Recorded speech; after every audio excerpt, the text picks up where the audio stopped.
Thank you, Phyllis. What a beautiful call to centering. Good morning, my name is Joni, and I'll be your service leader this morning. Welcome to Unity of Bloomington. At Unity, we offer practical spiritual teachings that empower abundant and meaningful living. We're a center for spiritual growth, and we provide inspiration, tools, and practices that support people on their path. We extend a special welcome if you're joining us online this morning. If you'd like to know more about our community, please visit our website at unityofbloomington.org. Please stand as you are able and join us in combining our voices in song.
Now please join me in affirming our statement of being. Together, there is only one presence and one power in the universe, God the good, omnipotent. This power expresses life, love, wisdom, and abundance through me. In it, I move and have my being. Thank you. You may be seated.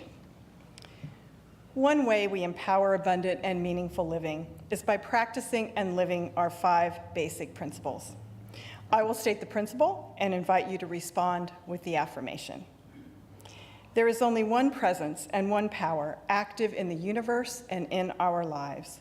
God the good, omnipotent. God is. We are spiritual beings created in God's image. The Spirit of God is within each of us. Amen.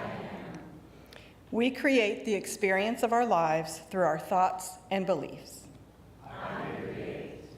We become aware of our oneness through prayer and meditation. We transform our lives by putting these principles into practice. And now it's my pleasure to welcome Reverend John Spain for a moment with children of all ages.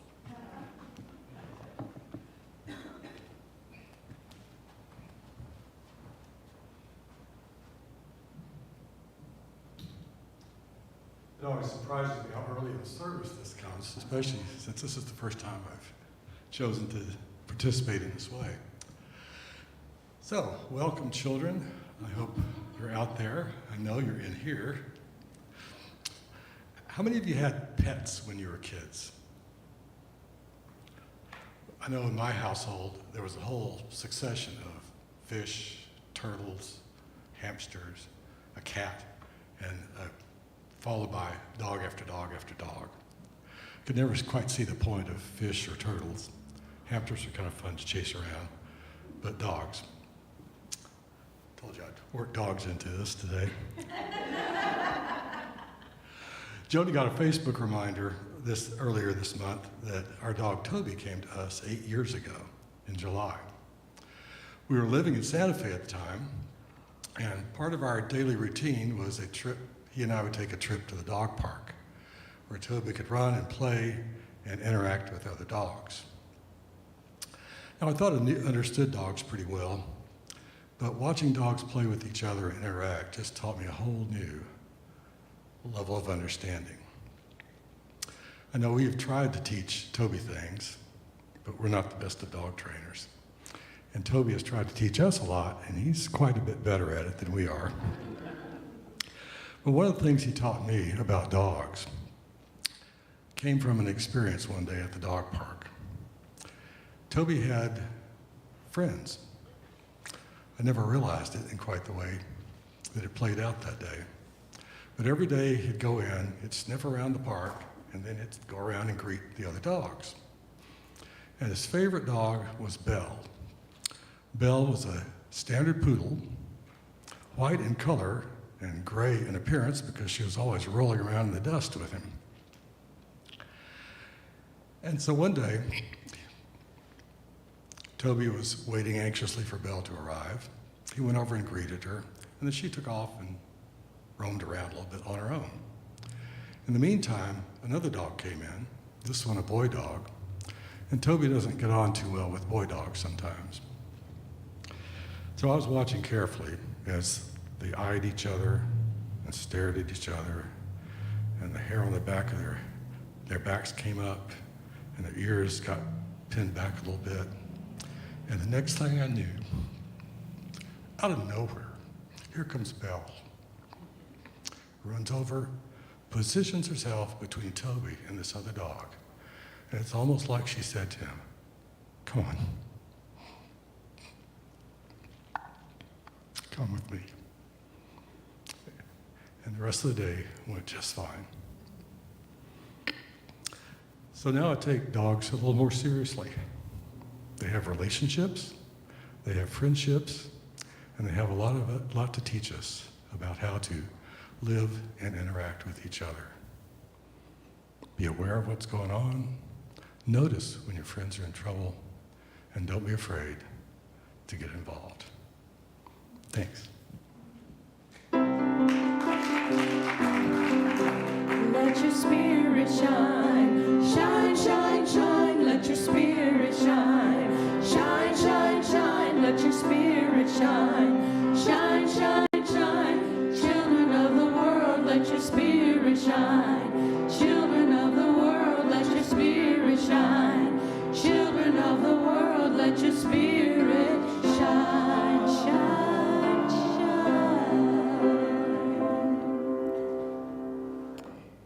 This year, we're exploring and practicing ways in which we can embrace our unlimited good. During the month of July, we look at the concept of forgiveness. Unity teaches that if I have been hurt or offended, I can begin at once to forgive and forget the pain. As my mind is cleansed by a willingness to forgive, I am free to remember and appreciate that which is good. My love and forgiveness free me for a constructive life.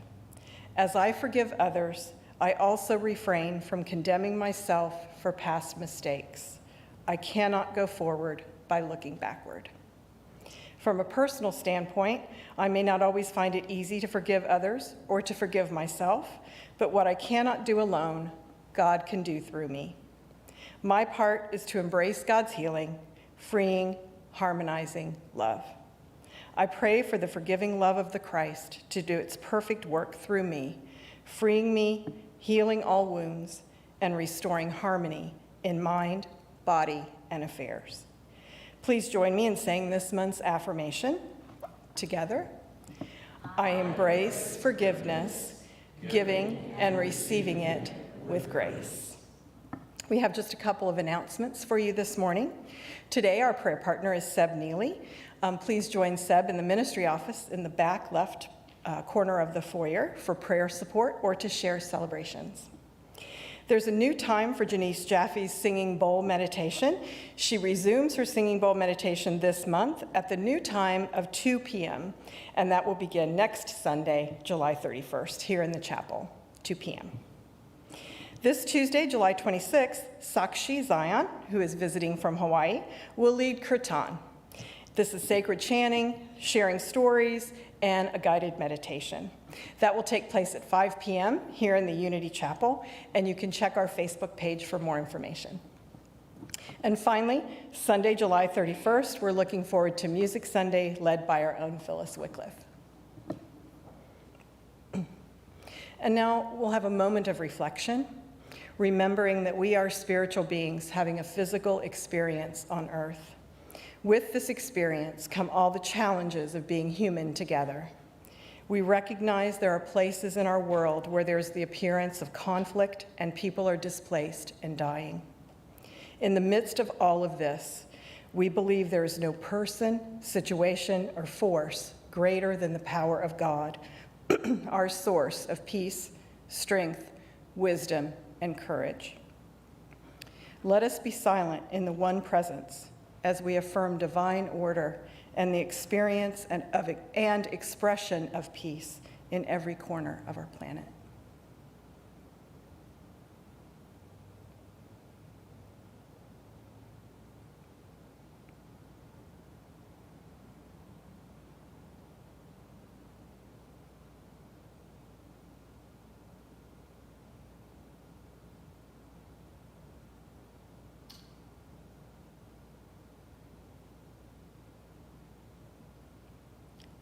And so it is. Now it's time to read from our daily word. The daily word is produced and printed by Unity, and you can learn more at dailyword.com. The word for today is loving, and our affirmation is, I am a loving, caring presence. Just as the sun shines on everyone and everything, I am a loving presence to everyone I meet. My kind words, welcoming smile, and compassionate action spring from the love that is part of my divine identity. Being a loving presence draws me closer to God and to all people. I want to share the love I have known throughout the seasons of my life, at heights of triumph and joy, and depths of loss and suffering. God is love, and so am I. No matter who I meet or what they're going through, I'm loving. I bring support, kindness, solace, and comfort, and share them lavishly without thought of reciprocity. I am the hands and heart of God in the world. Owe no one anything except to love one another, for the one who loves another has fulfilled the law. That's from Romans chapter 13, verse 8. Now we'll join together in speaking the affirmation aloud. Together, I am a loving, caring presence. And now repeat it to yourself silently.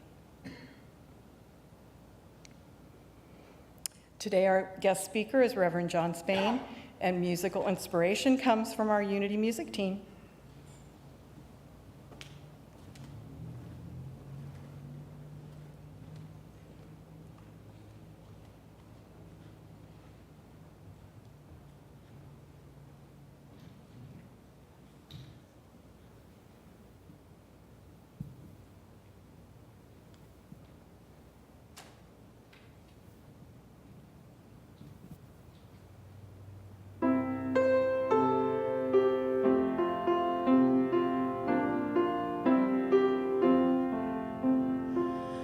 Show me the innocence of my brother. Show me the innocence of this man.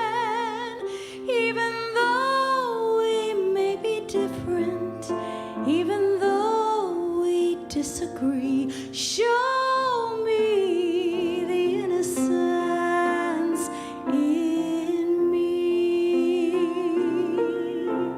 Show me the innocence. Show me my innocence. Show me your innocence.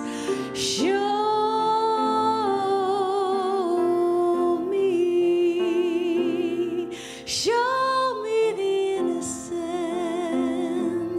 of my sister. Show me the innocence of her heart. It's not my place to judge her, but only to show love. Show me the innocence in us. Show me the innocence. Show me my innocence. Show me your innocence. Show me in all our relations. We must make a choice in every situation. We must be the voice of love. Show me the innocence of my brother. Show me the innocence of this world. Even though we may be different, even when we disagree, show me the innocence in me. Show me the innocence. Show me my innocence. Show me your innocence. Show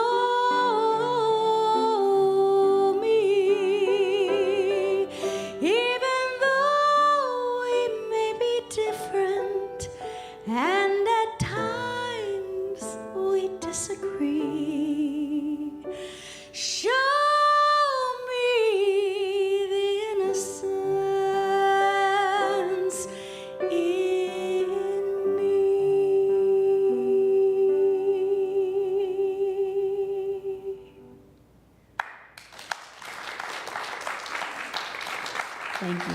Thank you. At this time, I'd like to invite Reverend John up. Or, Joni, would you like to say anything? No. Okay, you're good to go. We're all good. Oh, good. Joni says she knows John. And by now, I think we all know John, too. So, Reverend John, thank you so much.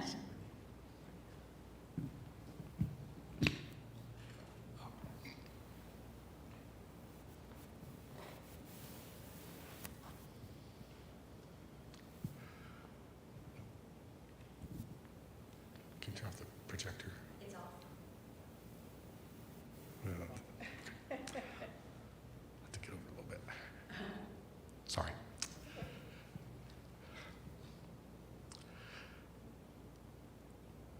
In all the 20 plus years that I've been the occasional speaker and preacher, in those 22 or 3 years, I've spoken fewer times than the average minister does in about 2 years, so I've managed to cram 30 or 40 sermons into 25 years. And I want to say that preparing for this topic of forgiveness has been the most challenging preparation I've done in all those times. Because when it was a matter of preaching from Scripture, it's so easy to study the words, study the history, and just get lost in my thoughts and speak only from my thoughts and not from my heart.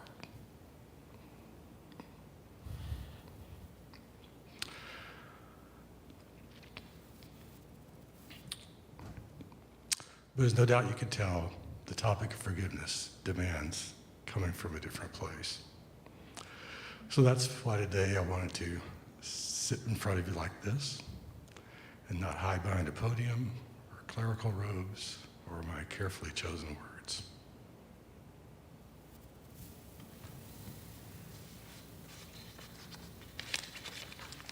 I do have some carefully chosen notes, however.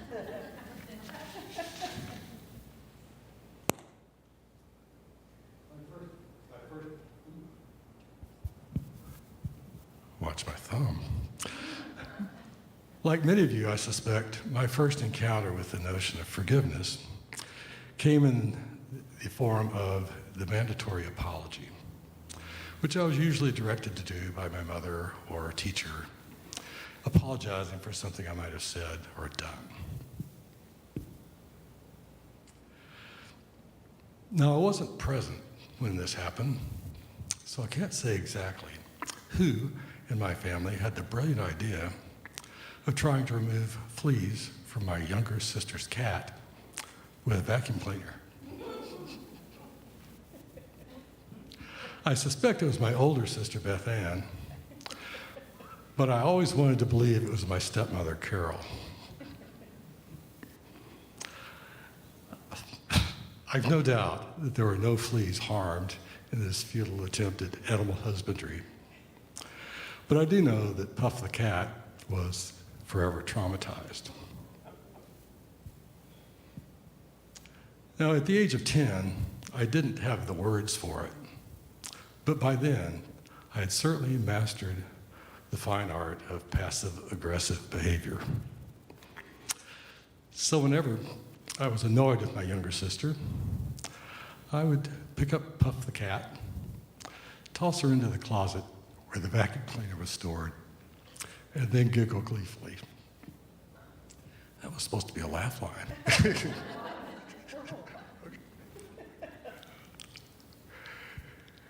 And the mandatory apology that followed this had very little impact on my future behavior or my relationship with Puff the cat.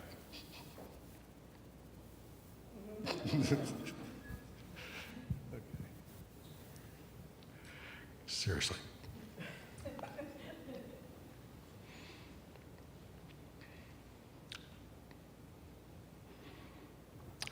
I lived for a year in the late 80s in the town of Kingsport, Tennessee. That year was, for me, what a football coach would call a rebuilding year. Football coaches, when they say that, what they're really saying is, don't expect to win any games this year, but please be patient with me while all the changes I'm making pay off in the future. So during my rebuilding year in Kingsport, I attended the Airport Christian Church in a small town not far from Kingsport, and not surprisingly, right by the regional airport. And those of you who know me well know that airports are one of my favorite places. But that's not what drew me to Airport Christian Church. Let me read you what I found on their website. This is 20 some odd years, almost 30 years later. Airport Christian Church. We are a real church with real faith for real people. We practice love, acceptance, and forgiveness for everyone, no matter who you are or what you've done. These are just the words I needed to hear during my rebuilding year. And hardly a Sunday would go by, but what someone wouldn't make reference, almost every Sunday, let me put it that way, someone would make reference to those three: love, acceptance, and forgiveness. So I find it hard to talk about forgiveness without also talking about those other three, because they're so intimately linked. I didn't read the book back then, but I was always curious. So when I was given the opportunity to speak on forgiveness, I thought, well, my mind wants to find out more about what people say about forgiveness. So thanks to the Google and the amazing Amazon, 2 days later, I had a copy of Love, Acceptance, and Forgiveness. Well, much to my disappointment, I was expecting a whole chapter on each topic, but there was barely a paragraph or two. What this book is about is how to instill those core values in a congregation and change the congregation's perspective of what it means to be a church and where the work of the church occurs.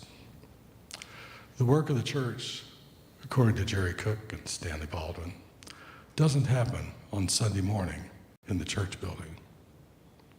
The work of the church happens in the lives and hearts of the people as they live out their core values: love, acceptance, and forgiveness in every aspect of their lives.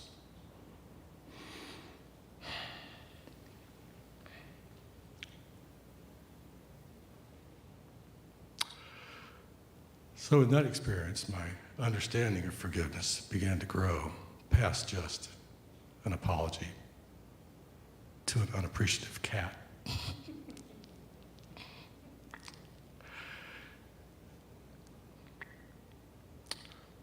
My gap year ended with a move to Dayton, Ohio.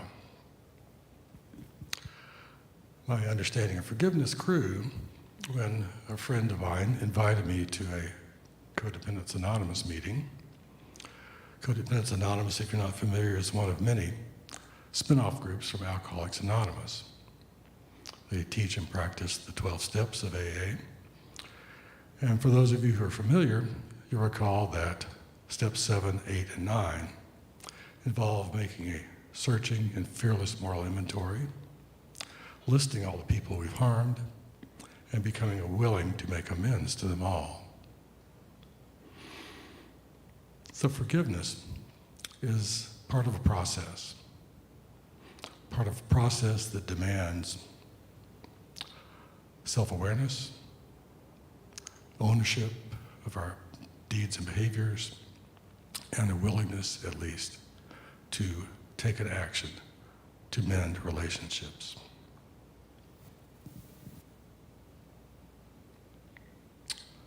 So, as Abraham Lincoln used to say, now it's time for another story.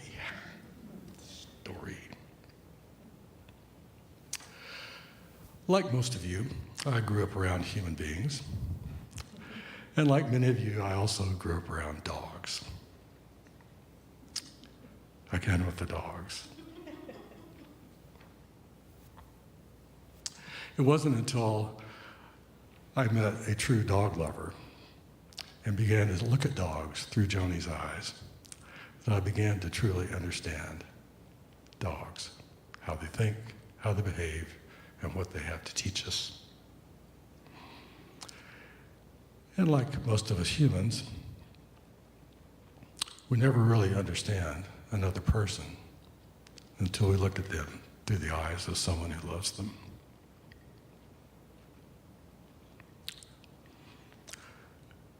A mistake that people often make with dogs is assuming that a dog will respond to you or me the way we would respond if we were a dog. Now, I don't know about you, but when I was a kid, I was taught to greet a stranger, greet a new person, by smiling, looking them in the eye, and extending a hand. The problem with dogs is those gestures of friendship land in a very different way. To look them in the eye is to challenge them. That's what I saw Toby and this other dog do that day. To bare your teeth is to express aggression. And to reach down from above says, I'm here to dominate you. Small wonder that a lot of people are surprised when a dog growls and snaps when they're bringing their best skills of gestures of friendship to an encounter. The mistake we make as human beings is to assume that everybody else experiences the world the way we do. My eyes were opened to a whole depth of understanding when I was working in human resources. I learned how to take and administer and interpret a couple of different personality inventories. Many of you probably heard of the Myers-Briggs Type Indicator and the Clifton Strengths Finder. Well, no, I was hoping that these would be mind-reading tools that would help me understand people much differently. But what they did for me was open my eyes to the many different ways another person can live in the world and experience the very same inputs and actions that I'm experiencing, but have a very different experience of them. Of course, we see this misinterpretation of other people's behavior very often when we're driving our cars. I know I'm usually the guy at the stoplight with my right turn signal on who doesn't immediately pull out and turn right. I've been honked at and gestured at, and I'm sure sworn at, because I wouldn't get out of the way and let that person behind me be on their way. I'm guessing that that person behind me is thinking, why didn't this fool go? Doesn't he know he's in my way? Well, maybe there's another way of looking at that. Here are some possibilities. Maybe that person in front of you that's not willing to immediately turn right is new to driving, and they haven't yet gotten comfortable with estimating how fast a car is closing. Or maybe, like Joni and I following a recent traffic accident, it's their first time out driving since that collision, and they're being extra cautious. Who can say? But the point is that my immediate reaction may not always be spot on.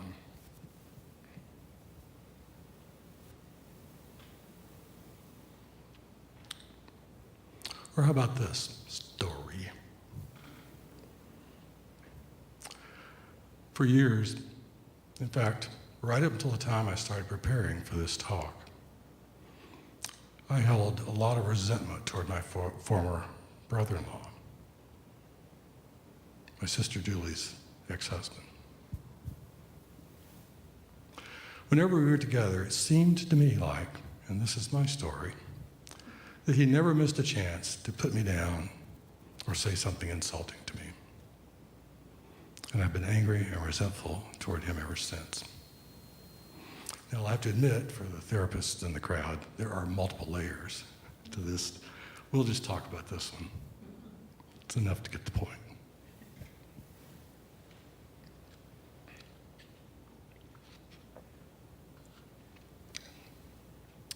So as I began to think, what is another way to account for his behavior? Well, maybe it's his attempts to be funny, and he's just not as witty as he thinks he is. That's a pretty satisfying alternative explanation. Or maybe he's not as sensitive to other people's reactions and responses as I would hope he might be, particularly given that he's a very successful physician. And then I recalled that Paul is the youngest of 4 brothers. I've never met his brothers, but I've never seen how they interact with each other. But the siblings I have seen, very often, friendly banter and put-downs are just one way that they interact, and they have no intent to really harm or insult or hurt.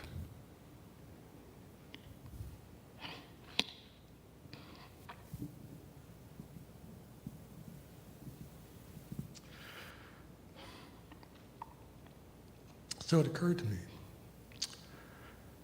maybe Paul was treating me like a brother. Maybe this was a way of his inviting me into a more intimate relationship. Maybe.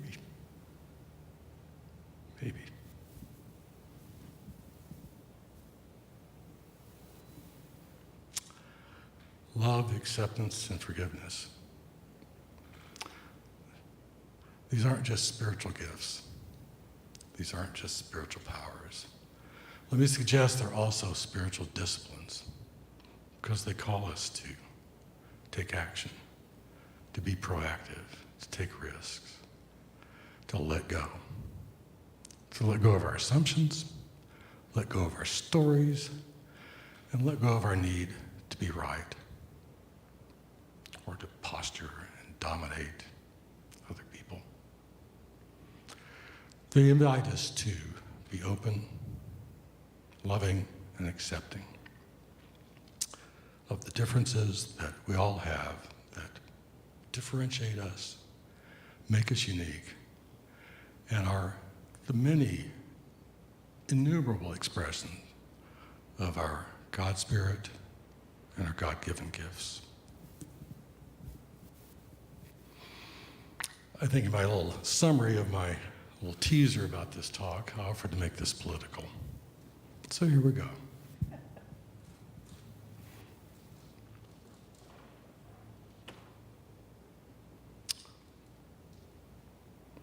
We're still in a pandemic. And I still, most of the time, wear a mask. And I continue to be baffled by how many people refuse to take vaccinations, particularly when there are medical professionals. Yep, they're out there. Nurses, I know one in particular in my outer circle of acquaintances, and her family, and her family's family. And I just can't imagine that someone could look at the data and look at the facts and not come away with the conclusion that it's entirely reasonable to take a vaccination that is demonstrably safe during this time of pandemic.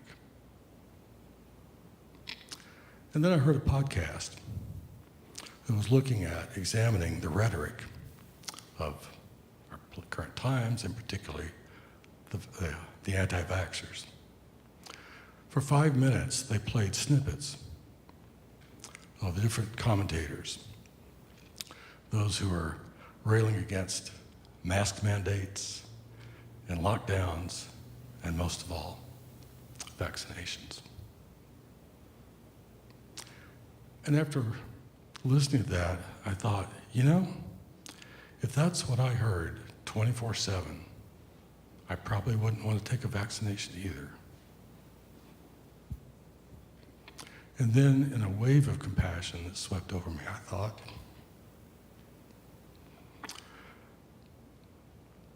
you know, it's amazing how I look at other people and think, how can a reasonable person not look at the data and look at the facts and come to a conclusion that is remarkably similar to the one that I reached?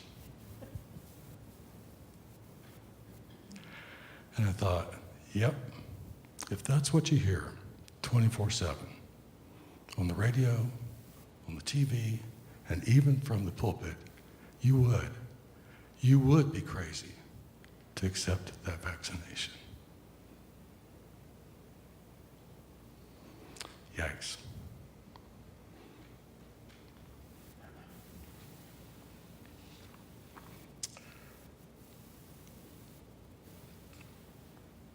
Well, that's about it. Love, acceptance, and forgiveness. To me, I can't untangle them because they mutually reinforce each other. And as core values for a congregation, I can't imagine a better 3 core values. Let me thank the music team. We didn't really coordinate the music selection for today, but I couldn't have come up with more perfect songs and music for this talk. I guess it shows the power that comes to a group when we're all looking in the same direction. Thanks.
For this time of meditation, I invite you, if you're comfortable, to close your eyes.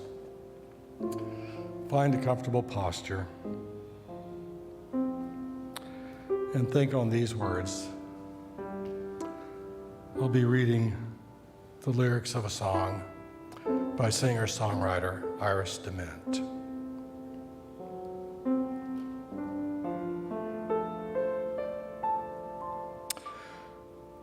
When my morning comes around, no one else will be there. So I won't have to worry what I'm supposed to say.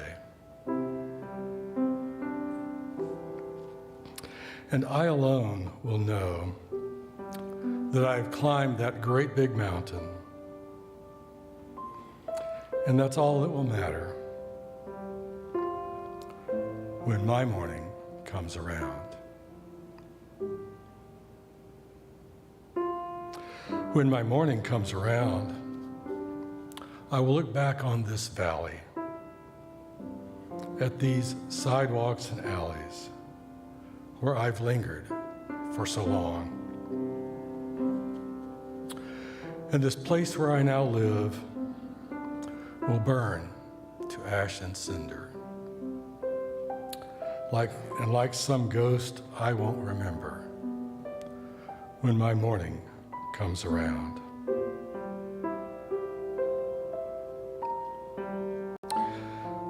When my morning comes around, from a new cup I'll be drinking.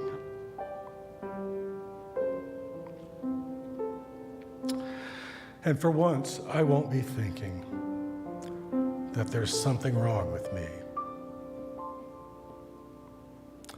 I'll wake up and find that my faults have been forgiven. And that's when I'll start living, when my morning comes around. When my morning comes around, I know my morning will come around.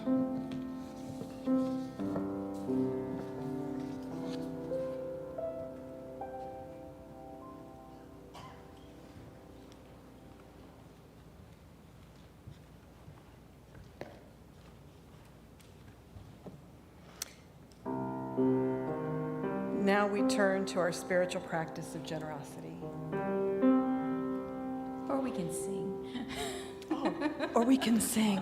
That's good too. Let's sing. I am the heart, I am the hands, I am the voice of spirit on earth, and who I am, and all I do is a blessing to the world.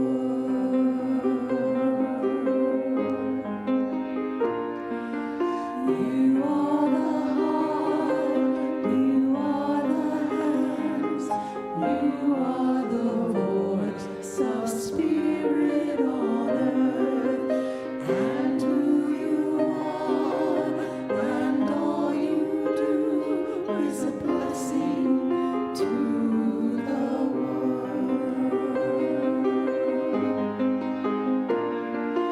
We are the heart, we are the hands, we are the voice of spirit on earth, and who we are, and all we do is a blessing to the world. You're a blessing to the world. I'm a blessing to the world.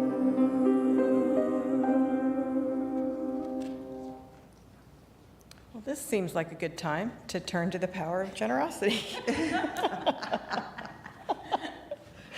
We are grateful for the many ways this center supports us in our spiritual growth, and we in turn are happy to support this center with our financial contributions and voluntary service. Today, as we participate in the activity of abundance, we welcome not only your tangible treasure, but also your blessing.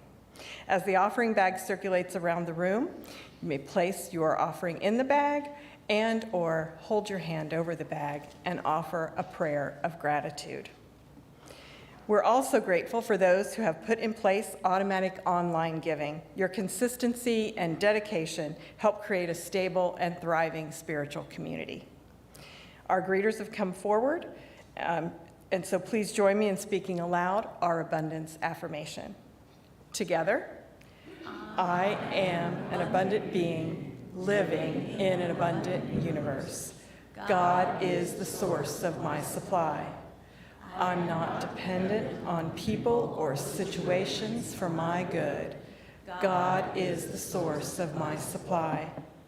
I always have something to give, and I consistently give it.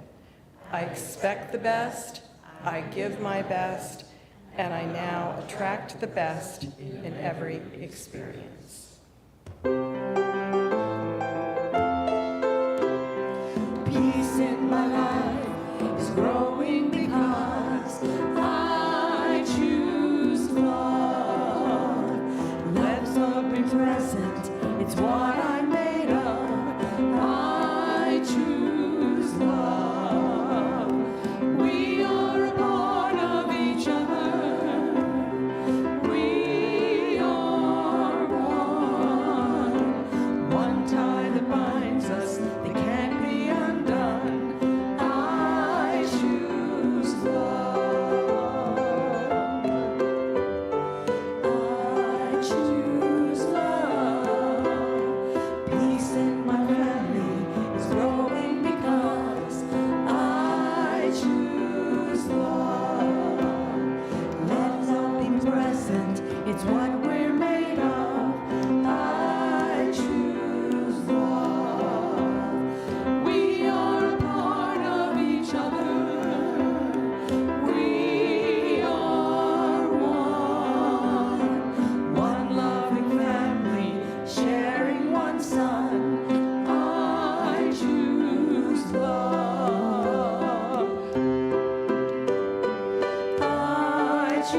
for our planet is growing because I choose love.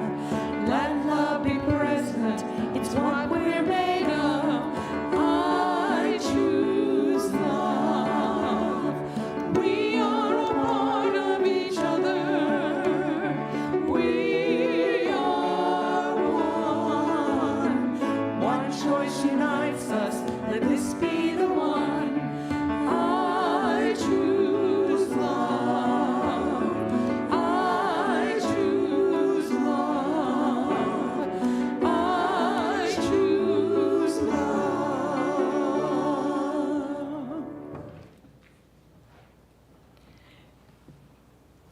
And now we bless our abundance with these words. Together, divine love flowing through me blesses and multiplies all that I have, all that I give, and all that I receive. So it is. I'd like to invite you to stand as you're able and join with me in saying our closing prayer. Together, the light of God surrounds us. The love of God enfolds us. The power of God protects us. And the presence of God watches over us.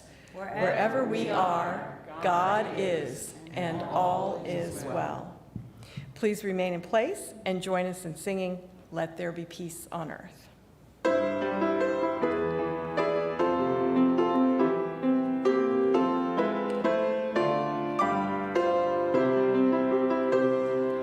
Let there be peace on earth, and let it begin with me. Let there be peace on earth, the peace that was meant to be. With God as creator, family all are we. Let us walk with each other in perfect harmony. Let peace begin with me.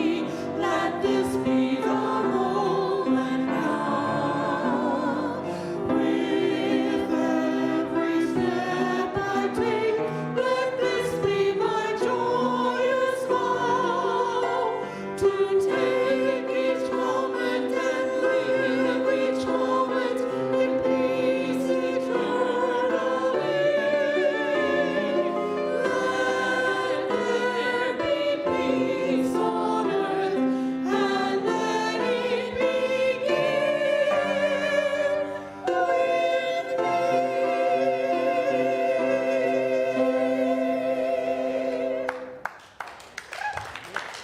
Have a wonderful week, everyone.